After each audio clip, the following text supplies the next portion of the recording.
Jangan sehat dulu baru selamat ya. Selamat terus sehat. Nah ini kesehatan kerja. Jadi kalau tenaga ahli kalau di ya, namanya SHE atau Safety Healthy Engineer. Tapi kalau orang kan HSE ya gitu. Sebenarnya SHE atau Safety Healthy Engineer. Nah,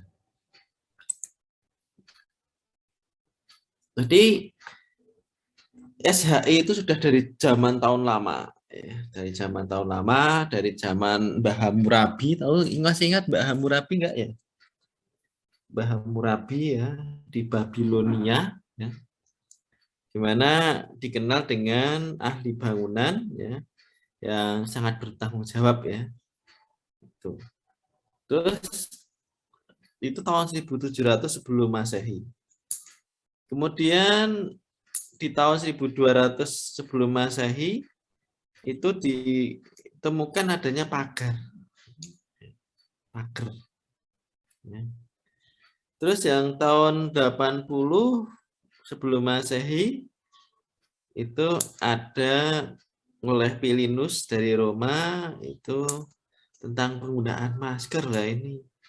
Masker itu sudah dari tahun 80 sebelum Masehi. Kalau sampai sekarang berapa tahun berarti? Ya Mas Mbak, sudah berapa tahun kalau sampai sekarang? Ada yang tahu? Halo? Halo, Mas Akram? Iya Pak, Apa jawabannya, Mas Akram? sebelum Masehi ya Pak. Apa? Ayo, udah nggak teke mesti. Aduh, lupa Pak saya Pak. Lah, nggak teke, kita nggak teke. Yang lainnya, ayo Mas Rafli. Ya Pak, gimana Pak? Bisa diulang pertanyaan Pak? Nah, berarti udah nggak teke ya, nggak apa-apa. Saya itu mau ngecek yang nggak teke, nggak teke nanti kan jadi activity ya. Mas Pancar Jati. 2102 Pak. Ya, betul. 2102. Jadi masker itu udah 2000 tahun. 2102 tahun. Ya. Jadi ditemukan masker. Masih tidak ada tandingnya sampai sekarang. Mungkin besok Mas Abid Mustafa menemukan masker yang lebih mini misalnya. Kalau dulu makin masker itu terbuat dari baja ya untuk melindungi dari perang misalkan atau dari debu hanya dari kain itu. Nah, terus oleh dari Domenico Fontana dari Saint Peter Roma itu tahun 1450 menemukan tentang topi baja. Nah, ini yang digunakan oleh tentara-tentara Romawi. Tuh, ya. Yang nanti berkembang menjadi helm. Ya. Terus abad ke-18 revolusi industri adanya kereta uap. Nah ini. Akhirnya ada namanya kereta api. Itu. Terus selanjutnya adalah tahun 1931 tentang industrial accident ya, kejadian kecelakaan kerja yang ada di industri akibat adanya revolusi industri. Ya. Selanjutnya adalah tentang UU kompensasi. Makanya teman-teman yang terdampak tol itu tadi ya orang OKB ya, orang kaya mendadak ya, orang kaya baru ya, mohon maaf, yang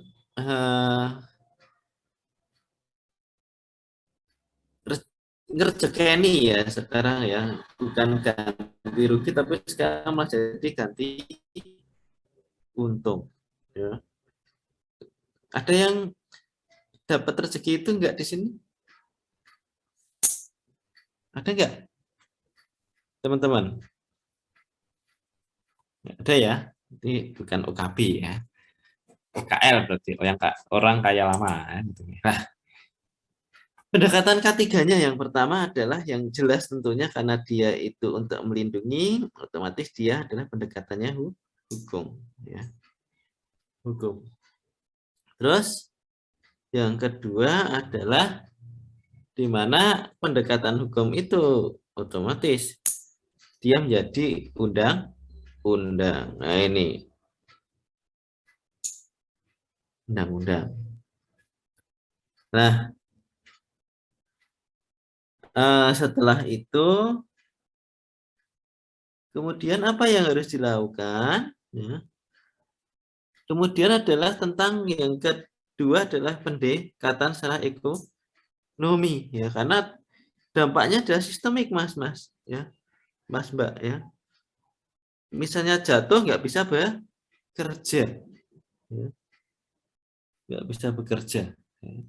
Maka dia mencegah kerugian baik dari pengusaha maupun dari segi pekerjanya ya. Pengusaha misalkan harus mencari pengganti kalau dia itu kecelakaan kerja dan tetap juga kesulitan ya.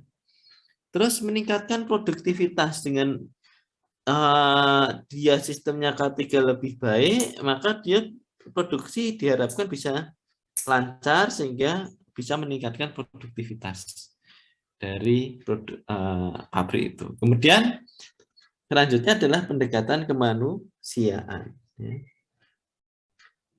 Pendekatan kemanusiaan yaitu tentang pertama adalah kecelakaan, di mana kecelakaan itu menimbulkan penderitaan bagi korban maupun keluarganya. Nah ini ya. Oke. Kemudian ketiga melindungi pekerja dan masyarakat. Nah ini ya. Jelas melindungi ya. Yang menjadi dampak dari kecelakaan kerja itu adalah misalkan itu meledak ya, kayak PLN ya kemarin. Sambar listrik, ini kita sambar supir. Masyarakat apa? Takut semua lari. Apalagi kalau yang meledak adalah tangki Pertamina. Nah ini lari semua tunggang langgang. Karena takut nanti kalau meledak imbasnya ke sekitar. Tuh. Terus HAM, nah ini adanya ganti untung, terus gaji masih terbayarkan, itu melindungi hak asasi manusia. Makanya harus ada undang-undang. Harus ada undang-undang. Selanjutnya. Nah, ketiga itu sendiri secara filosofi adalah upaya untuk menjamin ya, keutuhan dan kesempurnaan dari si tenaga kerja itu sendiri. Ya. Pada umumnya dan hasil karya budayanya atau hasil karya dari produksi manusia itu, terus dan budaya menuju masyarakat yang adil dan sejahtera. Nah, ini. Tujuannya adalah itu. Tuh. Sampai di sini ada pertanyaan? Belum? Apa? Nah, dasar hukumnya apa? Permisi, Pak. Iya, monggo silahkan. Mohon maaf tadi saya habis saja terlambat karena sedang ada forum dengan ketua jurusan dan tadi izin keluar forum dikarenakan kuliah. Siapa Mas namanya? Abdi Yuzaki. Forum apa Mas? Jadi forum himpunan pembacaan progres gitu. Pembacaan progres himpunan. Pencapaian kinerja. Iya, Pak. Mm-mm. Saya Abi Yuzaki dan Miftahus Salam. Oh ya, oke monggo. Iya Pak, mohon maaf Pak. Pada waktu absen saya belum, pas waktu dipanggil belum muncul Pak. Siapa namanya? Miftahus Salam Pak. Miftahus Salam. Ya nanti tak presentasi ya. Terima kasih Pak. Oke, sama-sama. Oke. Jadi dasar hukumnya adalah Undang-Undang Pasal 27 ayat 2 ya, tentang hak warga negara ya. Terus kemudian Undang-Undang Nomor 13 Tahun 2003 tentang ketenaga kerjaan ya, tentang ketenaga kerjaan. Kemudian ada di sini adalah pasal 86 ya, dan pasal 87 di mana mewajibkan bahwa setiap perusahaan wajib menerapkan sistem manajemen K3. Teman-teman bisa lihat, ini baru contoh sederhana. Teknik sipil itu lebih kompleks ya, lebih kompleks. Ya, jadi untuk K3 itu susah sekali. Bisa lihat di gambar pojok kanan atas. Coba, Mas Devara. Apa? Bisa komentar apa Mas Devara dari pojok kanan atas, Mas Devara? Iya Pak, itu jadi pekerjaan yang cukup bahaya Pak, soalnya dia berada di ketinggian yang cukup tinggi dan kalau jatuh itu bisa berakibat fatal untuk pekerjaannya Pak. Ya. Sedangkan pekerjanya taat K3 enggak itu, Mas? Tidak taat Pak, soalnya dia tidak menggunakan kelengkapan seperti helm dan lain-lainnya Pak. Ya, itu adalah konstruksi ya. Konstruksi di mana kesadaran akan K3 itu sangat rendah sekali.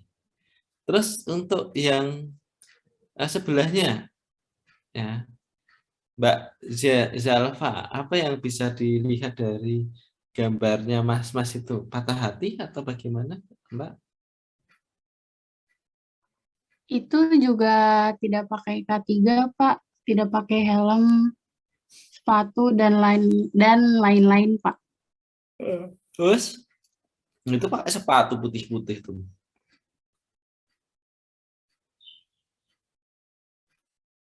Masnya itu loh yang berbaju merah. Ayo, apa deskripsinya? Itu bukan bunuh diri loh ya. Jadi orang mau melakukan abstraksi tapi dia mengabaikan keselamatan kerja. Yang Bapak baju oranye, Mas Pancarjati. Sudah sesuai Pak, mengenakan helm serta baju keselamatan gitu Pak mungkin. Ya, kita lihat ya, sama-sama pekerja. Ya. Tapi bidang konstruksi adalah yang paling teledor ya. Scaffolding buat kungku-kungkuan dan sebagainya dengan mengabaikan sistem K3. Nah ini konstruksi semuanya.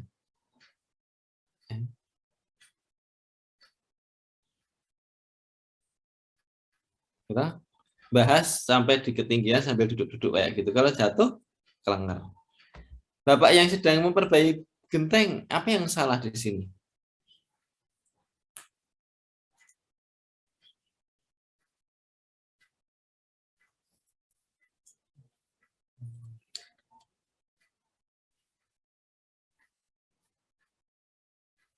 Ada yang salah? Izin menjawab Pak. Ya monggo silahkan.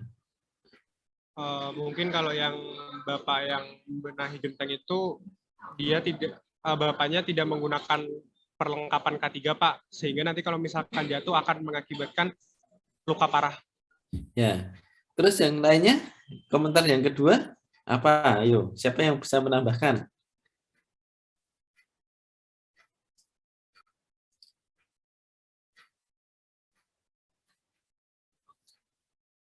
Hadapnya ke bawah, miring ke bawah, miring kayak gitu, hadapnya ke arah miring. Nah, ini risiko jatuh ya, kejenguk ya, jatuh.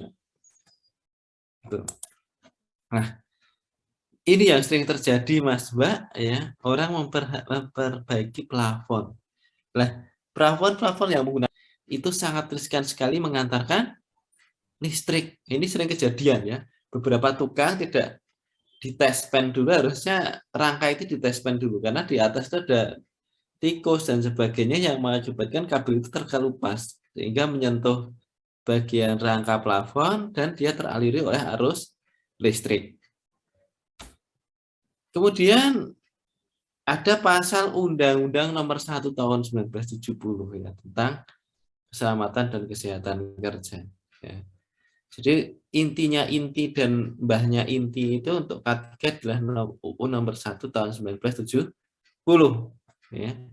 Tentang ketentuan penutupnya adalah pelaksanaan ketentuan pasal-pasal ancaman pidana, terus pasal 16, pasal 17 dan pasal 18. Nah, peraturan pelaksanaannya seperti ini ya. Kita sebelum menentukan sesuatu harus mitigasi ya. Rapid visual screening. Kita mitigasi seperti teknik sipil itu untuk menjustifikasi terus juga mitigasi dulu. Dari mata mitigasi apa yang harus disiapkan, SDM-nya ada, peralatannya ada, tapi banyak yang tidak ada itu berarti harus ada pemecahan. Jadi harus terdiri dari 4 unsur ya, 4 unsur, SDM, bahan, peralatan, proses produksi sama lingkungan kerjanya seperti apa. Itu yang mempengaruhi sistem kinerja dari SMK 3.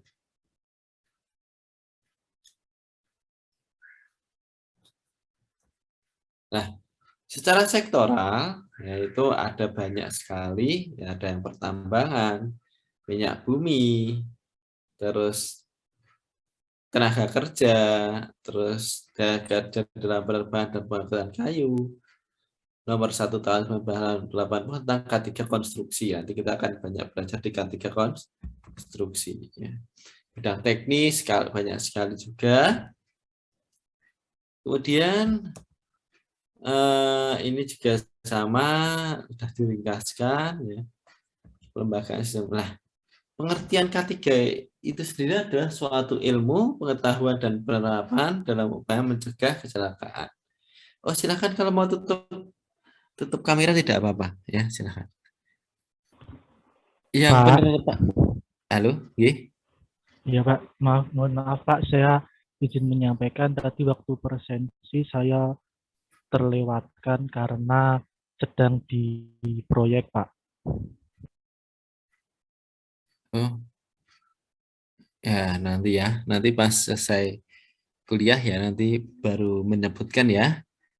Nah, dalam penerapannya adalah upaya mencegah kecelakaan. Nah ini, ya kecelakaan kata kuncinya. Kebakaran, ledakan, pencemaran dan penyakit akibat kerja. Ya. Nah, jadi contohnya ini, ya.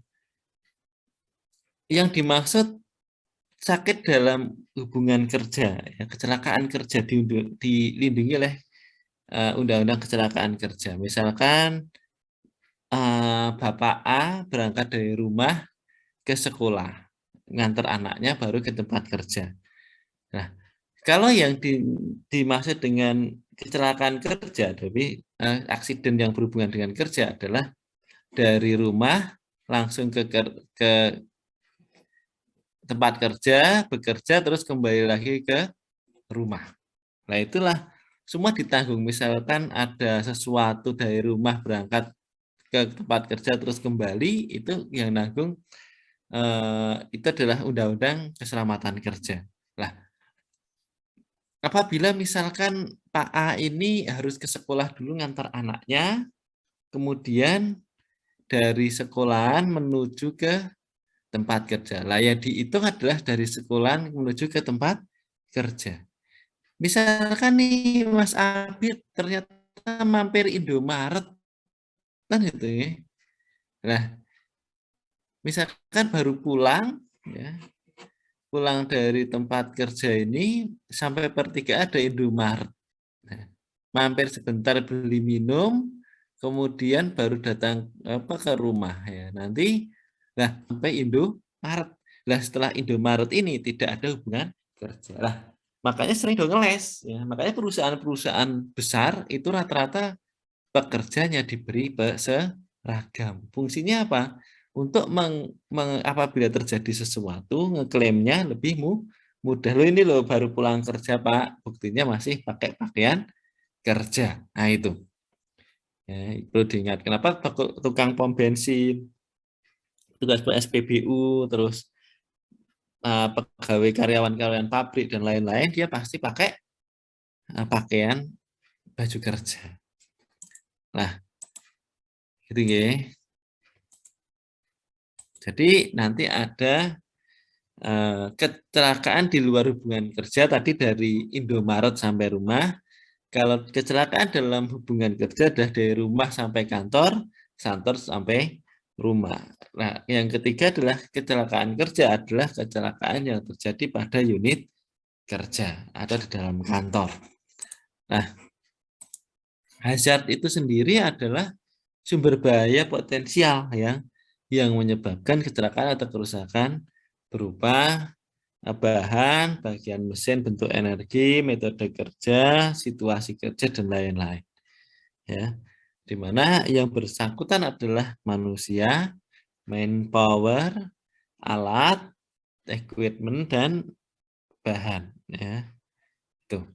Jadi manusia, alat, dan bahan dijadikan satu, akhirnya terjadi proses produksi. Ya. Kemudian jenis potensi bahaya. Ya. Potensi bahaya itu banyak sekali. Ada physical hazard, ada chemical hazard, ada electrical hazard, ada mechanical hazard, psychological hazard, biologi hazard, dan agronomic hazard. Ya. Tuh. Nah, apa itu bahaya? Ya. Bahaya sendiri adalah merupakan tingkat bahaya dari suatu kondisi bila mana terjadi accident. Ya. Berarti level berapa sampai level berapa. Ya. Di mana suatu kondisi sumber bahaya telah teridentifikasi dan dikendalikan ke tingkat yang memadai. Itulah yang namanya aman atau safe. Ya.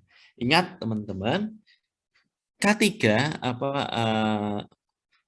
perlengkapan K3 ya seperti helm, baju, air plug dan sebagainya adalah bukan berarti semata-mata dapat melindungi kita dari bahaya, tapi adalah mengurangi resiko akibat bahaya itu sendiri. Ya, bukan berarti itu tidak beresiko. Seperti bangunan tahan gempa itu adalah yang dimaksud bangunan tahan gempa adalah bangunan yang sekiranya terjadi gempa, penghuni yang ada di dalamnya masih sempat untuk menyelamatkan diri. Bukan berarti terjadi gempa terus dia kokoh, enggak.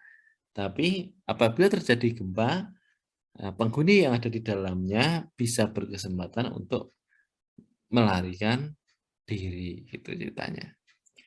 Sampai di sini ada pertanyaan. Oke. Izin bertanya, Pak. Ya, silahkan.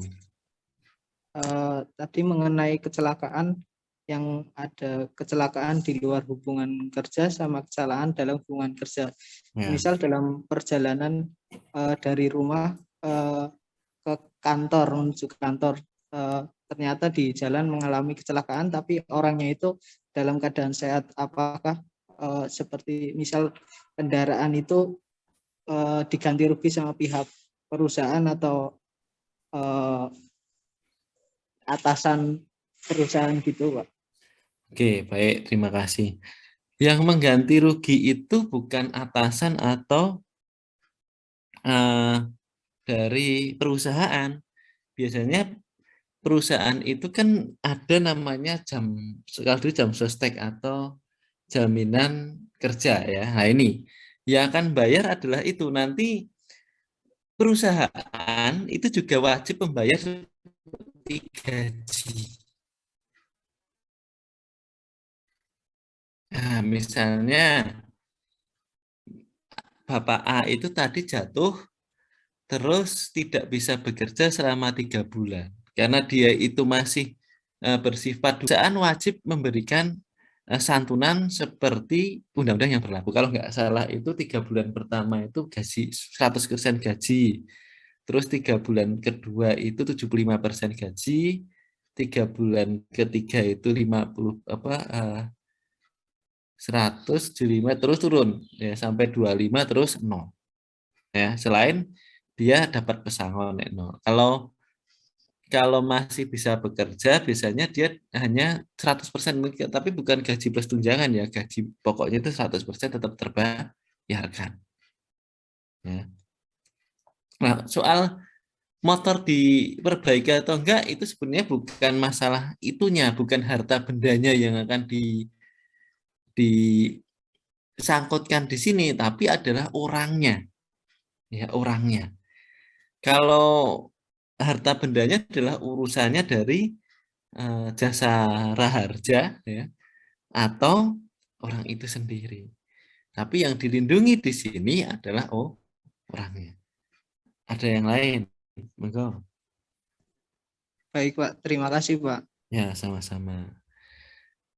Terus pengertian dari kecelakaan itu sendiri adalah kejadian yang tidak dikehendaki dan tidak diduga atau tiba-tiba yang dapat menimbulkan korban manusia atau harta benda, atau bisa disingkat dengan sesuatu kejadian yang mengakibatkan kerugian, ya, baik rugi waktu, harta benda atau manusia itu sendiri.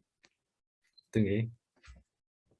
Nah, kecelakaan kerja itu sendiri ya adalah suatu kejadian tidak terduga atau eksiden yang mengakibatkan kacaunya proses pekerjaan atau produksi yang direncanakan. Nah, sampai sekarang itu yang diukur tadi kembali lagi ya, bukan harta bendanya tapi adanya korban dari manusia, cenderung cedera sehingga tidak bisa bekerja dan sebagainya. Rumah sakit, biaya rumah sakit itu ditanggung ya. Tapi kalau motor dan sebagainya tidak ditanggung. Nah, fenomena seperti ini, Mas. Jadi kelihatannya di muncul itu paling tiba nah, tapi apa yang terjadi di bawahnya itu efeknya domino ya.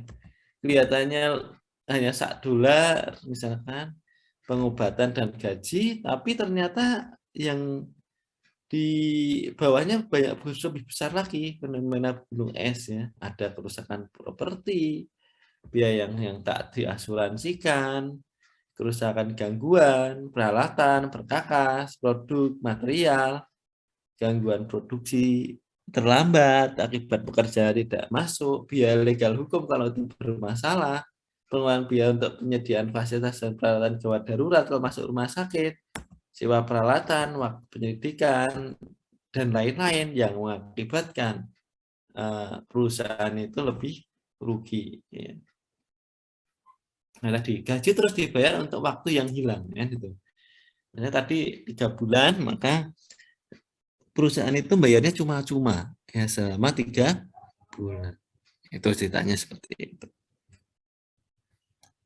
Terus mencari penggantinya, ya. Melatih lagi, ada upah lembur kalau itu memang betul lembur, dan ekstra waktu untuk kerja administrasi ya, sehingga berkurangnya hasil produksi.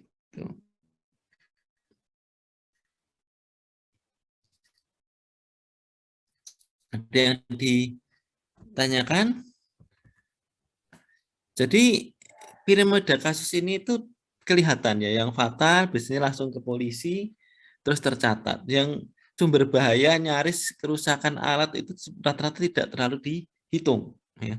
Jarang dilaporkan, jadi sehingga beberapa penelitian juga masih bisa makan ya.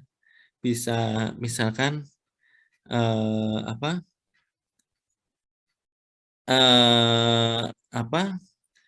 yang kecelakaan fatal itu sendiri itu yang dilaporkan adalah yang kecelakaan fatal ya terus yang mengakibatkan kerusakan, tapi yang nyaris dilaporkan. Jadi memang itu adalah fenomena yang tidak kelihatan, ya. Itu. Ya, biasanya nanti urusannya, wah nanti jangan urusannya panjang. Ya, contohnya seperti itu. Atau akibat dari itu, misalkan kalau di proyek ya, yang sering terjadi adalah jatuh. Begitu terjadi jatuh, ya, otomatis kalau ada penyidikan dari kantor ya, kantor yang melibatkan dari dinas tenaga kerja, nanti apa yang terjadi terhenti, ada penyidikan, masuk kepolisian dan sebagainya, sehingga proyek itu akan terjadi terlambat. Makanya sebenarnya ditutupi, tidak dilaporkan, ya sudahlah, pokoknya dibawa rumah sakit, yang penting sembuh, biasanya gitu. Ya. Jadi yang diukur adalah kerugian terhadap material. Nah, ini yang terlaporkan dan tercatat. Misalkan ini. Nah, sasarannya apa? Sasaran ketiga adalah melindungi para pekerja dan orang lain di tempat kerja formal maupun informal. Yang kedua adalah menjamin sumber produksi dipakai secara aman dan efisien. Yang ketiga adalah menjamin proses produksi tetap berjalan lancar. Itu ya. Sampai di sini ada pertanyaan? Kalau tidak, ya kita hentikan sampai di sini ya, karena jam 11:30 kemarin saya janjinya dari jam 11 sampai 11:30. Karena saya lupa, mohon maaf sekali lagi terlambat ya. Besok hari Kamis tetap masuk normal nggih. Jam 11 bisa ya? Jam 11 nggih. Apa? Nanti biar siang bisa kunggu-kunggu. Oke. Ada pertanyaan? Tadi siapa yang belum saya presensi ya? Ya Pak, saya Rizal Praisa Mahendra, angkatan 18, NIM 033.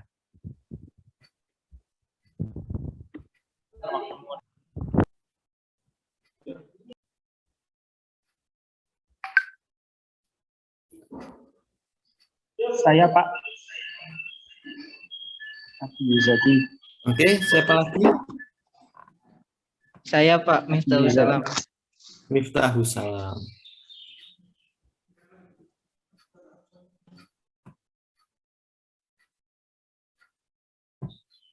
Oke, yang lainnya? Mas Abi Yuzaki tidak hadir ya? Hadir, Mas Pak. Arnan Lutfi. Halo, siapa ini barusan?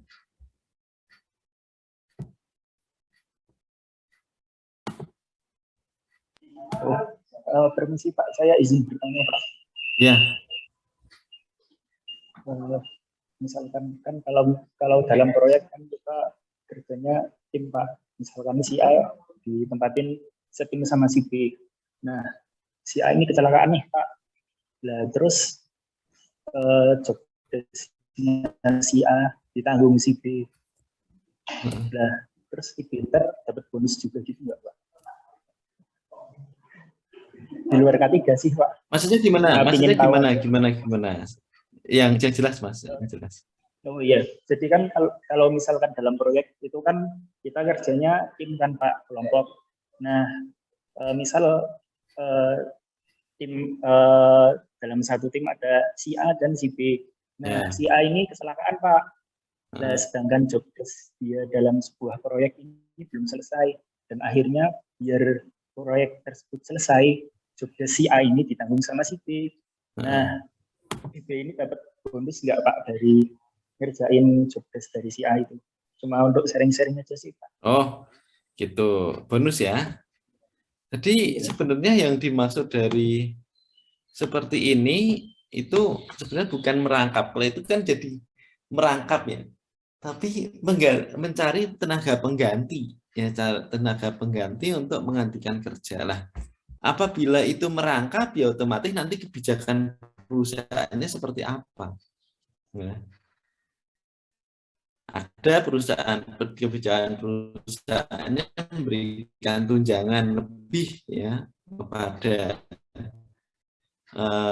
pekerjanya yang double ya. Jadi beri tunjangan lebih karena misalkan biasanya misalkan gitu.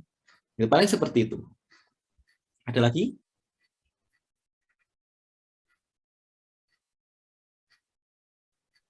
Oh, jadi tergantung perusahaan gitu ya Pak. Betul. Nah itu karena kompensasinya itu kalau menurut Undang-Undang K3 itu kan, nah ini di K3 itu kan kepada pekerjanya yang terkena kecelakaan. Tapi kalau misalkan saya perusahaan meminta Mas Abiyu untuk double kan itu ya, double kerja kan itu ya. Kerjanya si Pak A yang kemarin tidak bisa masuk akibat kecelakaan kerja misalkan. Nah, Mas Abiyu itu dapat tunjangan atau enggak? Itu tergantung perusahaan mau memberikan tunjangan atau tidak itu. Kalau di Undang-Undang Tenaga Kerja itu harusnya saya digantikan pegawai baru gitu. Kalau jadi seperti saya PNS misalkan saya Kaleb ya, Kaleb. Karena Kaleb itu Pak Endar itu naik haji ya, sehingga tidak bisa hadir selama 2 bulan, otomatis saya harus double antara lab bahan, lab struktur sama lab pektan. Nah, itu saya tidak dapat tunjangan, Mas. Tunjangannya tetap di Pak Endar, tapi saya sendiri tidak menerima tunjangan lebih dari pekerjaan saya double. Gitu. Makanya tergantung perusahaan. Itu. Ada lagi? Cukup?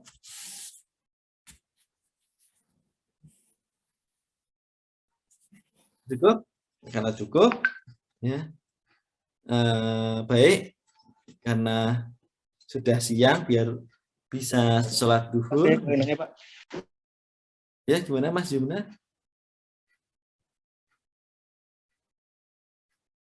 Halo? Kalau untuk sertifikasi K3 tuh mekanismenya gimana ya Pak? Gimana Mas? Gimana?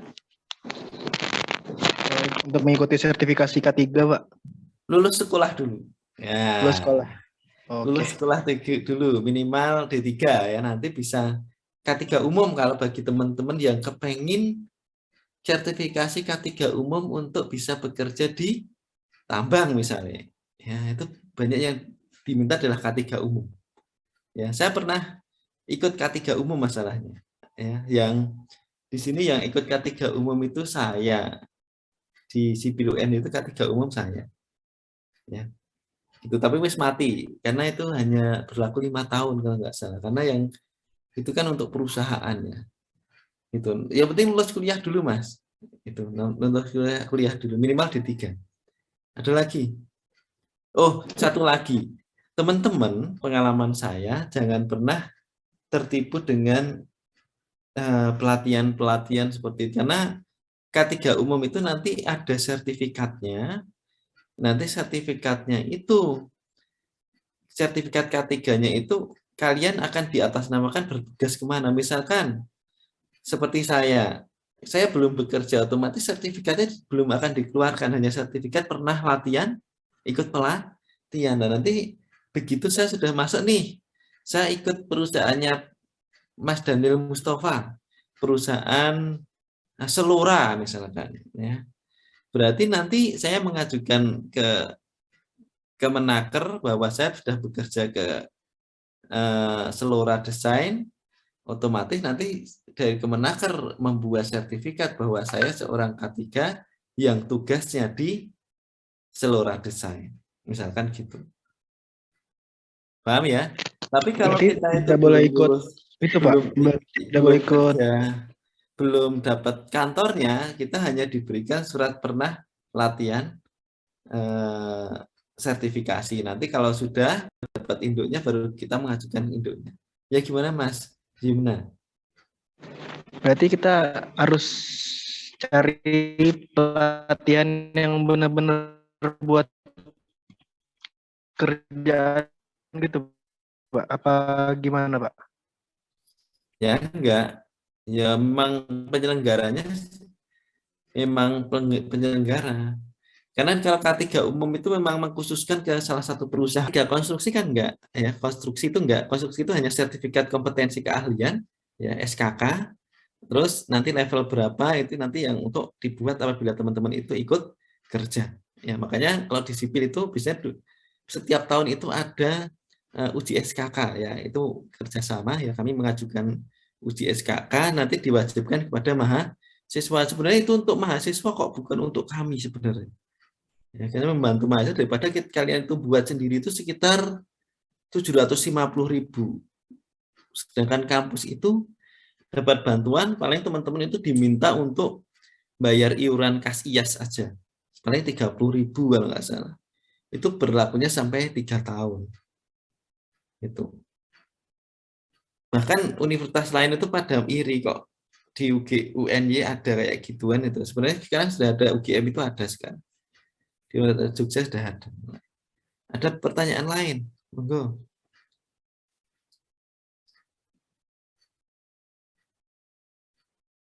Tidak ada? Tidak ada? Oke. Kuliah kita cukup sampai di sini. Kurang lebihnya saya mohon maaf. Selamat beribadah sholat zuhur, istirahat. Sampai bertemu lagi minggu depan. Terima kasih.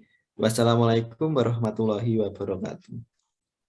Waalaikumsalam warahmatullahi wabarakatuh. Terima kasih. Terima kasih, Pak.